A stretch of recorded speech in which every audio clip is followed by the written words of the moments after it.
కేసీఆర్ గారి కూతురు కవిత కొత్త పార్టీ పెట్టిందట. నేనేమో అమెరికాలో చాలా బిజీగా ఉన్నాను. ఇరాన్ యుద్ధం ఆపకపోతే 850 కోట్ల ప్రజలు నష్టపోతారు 200 దేశాల్లోని. రాత్రి పగలు ట్రంప్ గారితో, స్పీకర్ మైక్ జాన్సన్స్తో, లీడర్స్ అందరితో చర్చలు జరిపిస్తున్నాను. ఈ లోపున మన తెలుగు రాష్ట్రాలను సర్వనాశనం చేయడానికి అనేక మంది ఇంతకుముందు ఎలా పార్టీలు పెట్టారో అలాగే తెలంగాణను సర్వనాశనం చేయడానికి కవిత ఇంకొక పార్టీ పెట్టింది. ఎవరు పెట్టించారు, ఎందుకు పెట్టించారు అవన్నీ మీకు తెలుసు. అందుకే 1000 మంది ఎక్స్ఎమ్మెల్యేలు, ఎక్స్ఎంపీలు, ఎక్స్ మినిస్టర్లు ఒక్కరు కూడా జాయిన్ అవ్వలేదు. కేవలం తండ్రితో ఉన్న గొడవ. అప్పుడే చెప్పారు కేసీఆర్ గారు 2008లోనే. కవిత నా చారిటీ సిటీకి వచ్చినప్పుడు, సార్ మీరు 10 కోట్లు అడిగితే 15 కోట్లు ఇస్తానన్నా.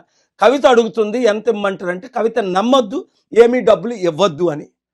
కేవలం అన్నతో ఉన్న గొడవలతో తండ్రి సెటిల్ చేయకపోతే లక్షల కోట్లు ఆస్తి కొరకు, ఎందుకంటే కేసీఆర్ గారు తెలంగాణ ఏర్పడినప్పుడు 1,40,000 కోట్లు మిగిలింది. ఆయన 10 సంవత్సరాలు వెళ్ళినప్పుడు 25 లక్షల కోట్లు దాదాపు బడ్జెట్. ఆ తర్వాత 8 లక్షల కోట్లు అప్పు. అంటే 33 ప్లస్ దాదాపు 35 లక్షల కోట్లు. ఎన్ని లక్షల కోట్లు మిగిలింది? తనకి ఎన్ని లక్షల కోట్లు ఇవ్వాలి? నాకెందుకు సీఎం పోస్ట్ ఇవ్వరు? నా దగ్గర 1000 కోట్లు ఉన్నాయి, నేను ఖర్చు పెడతాను అని ఇప్పుడు కోట్ల రూపాయలు ఖర్చు పెట్టి ఫ్రంట్ పేజీలో న్యూస్లో వేయించుకొని, మన బీసీ అంటే నేను బీసీగా మాట్లాడుతున్నాను, మన కాపులు నేను కాపుగా మాట్లాడుతున్నాను, ఎస్సీ మన ఎస్సీ, ఎందుకంటే నేను ఎస్సీ దళితుల అమ్మాయిని పెళ్లి చేసుకున్నాను కనుక కులాలకు, మతాలకు, ప్రాంతాలకు అతీతంగా నేను సేవ చేశాను కాబట్టి మనల్ని మోసం చేయడానికి మరలా కవితని దించారు. 80 సంవత్సరాలు మన బీసీల్లో ఒక్కడు ముఖ్యమంత్రి అయ్యాడా? 60% ఉన్నా. మన కాపుల్లో ఒక్కడిని ముఖ్యమంత్రి చేశారా? 27% ఉన్నా. మన దళితులు కానీ, ఎస్టీలు కానీ, ముస్లింలు కానీ, క్రిస్టియన్స్ని కానీ ఒక్కరిని 5 సంవత్సరాలు ముఖ్యమంత్రి చేశారా? ఇప్పుడున్న పార్టీలు 12 మంది రెడ్లు అయ్యారే. 3% ఉన్న వాళ్ళు 3 అయ్యారే. మనల్ని అవ్వనెవరు? వాళ్ళదే దోచుకోవడం, దాచుకోవడం, ఖర్చు పెట్టడం. అందుకే కవిత 1000 కోట్లు దోచుకున్నది, 1000 కోట్లు దాచుకున్నది, లక్షల కోట్లు సంపాదించడానికి తండ్రితో ఫైట్ చేసి, శర్మిల ఏ విధంగా అన్నతో జగన్తో ఫైట్ చేసి, అప్పుడే చెప్పాను శర్మిల పార్టీ ఫైట్ కొరకే, సక్సెస్ అవ్వదు, క్లోజ్ అయిపోద్ది. పవన్ కళ్యాణ్ టీడీపీ బీజేపీలో కలిసిపోతాడు. చిరంజీవి కంప్లీట్గా కాంగ్రెస్ పెట్టిన పార్టీ కాంగ్రెస్లో విలీనం అవుతాడని 2008లో నేను చెప్పలేదా? 2011లో ఆయన విలీనం అయిపోలేదా ఎంపీ తీసుకొని? ఇంకెన్నిసార్లు మోసపోతారు? మంచి వారికి అవకాశం ఇవ్వలేదా కోదండరాం లాంటి వాళ్ళకి? కనుక ఈ ఇప్పుడున్న 2-3 కులాలే కదా 80 సంవత్సరాలు మన తెలుగు రాష్ట్రాల్లో వెళ్తున్నాయి. ఈరోజు తెలంగాణ అప్పు 10-12 లక్షల కోట్లు, ఆంధ్ర అప్పు 13 లక్షల కోట్లు. అప్పులు ఎలా తీర్చుతారని అడిగితే కవిత అంటది 1,00,000 కోట్లు మిగిలి ఉన్నాయట. అంటే ఆవిడ కనీసం ఏబిసిడీలు కూడా తెలియదు. 1,00,000 కోట్లు మిగలలేదు. సంవత్సరానికి ఇప్పుడు తెలంగాణ గవర్నమెంట్ అప్పు చేస్తుంది 1,00,000 కోట్లు దాటి. వడ్డీ దాదాపు 50,000 కోట్లు. ఆదాయం కేవలం 2 లక్షల కోట్లే. అర్థం చేసుకోండి. వీళ్ళ వలన, కవిత వలన ఎవ్వరికి ఒరిగేది ఏమీ లేదు. కేవలం తన ఫైట్ కొరకు. BC, SC, ST, Christian, Muslims అందరూ ఏకము కండి గద్దరన్న చేరిన Praja Shanti party. Chief secretary Danamayya గారు మాల, ఐఏఎస్ చీఫ్ సెక్రటరీ రోషయ్య గారు మాదిగ.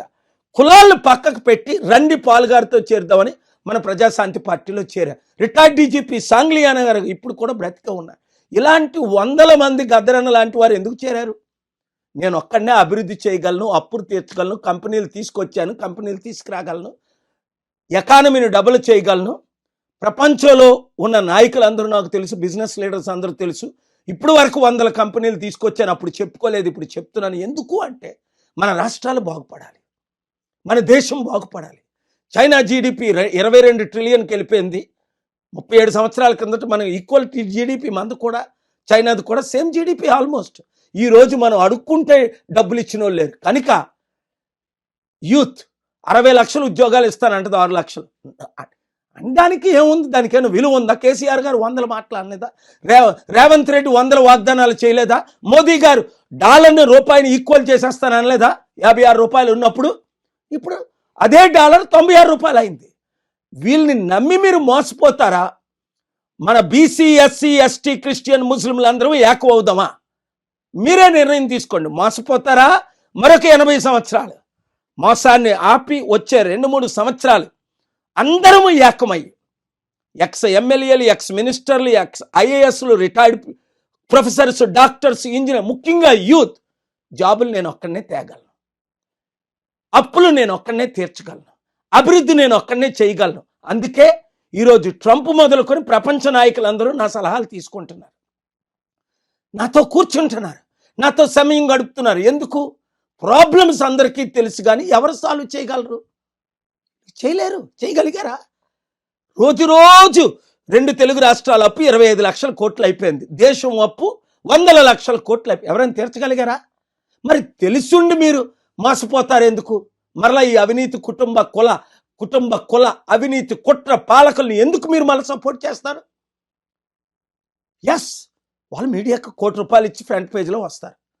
అది వద్దు. మనకి మార్పు రావాలి. ఆ మార్పు మనమే తేవాలి. ఆ అభివృద్ధి మనమే చేయాలి. మనం అందరం కలిసి పోరాడాలి.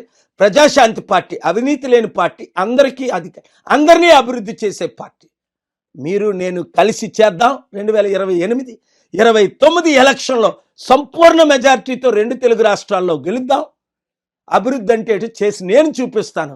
మీరందరూ 7569441275 గ్రూపులు పెట్టి ఒక్కొక్కరు 100 మందిని 1000 మందిని చేర్చి ఈ ఇరాన్ యుద్ధం సాల్వ్ అవగానే నేను మరలా వస్తాను. కాబట్టి కలిసి పనిచేద్దాం, అభివృద్ధి చేద్దాం. We can do anything. Share this video with everybody. Media మిత్రులారా, అందరికీ ఈ వీడియో షేర్ చేసి రాష్ట్రాలను కాపాడండి. దేవుడు మిమ్మల్ని దీవించుగాక.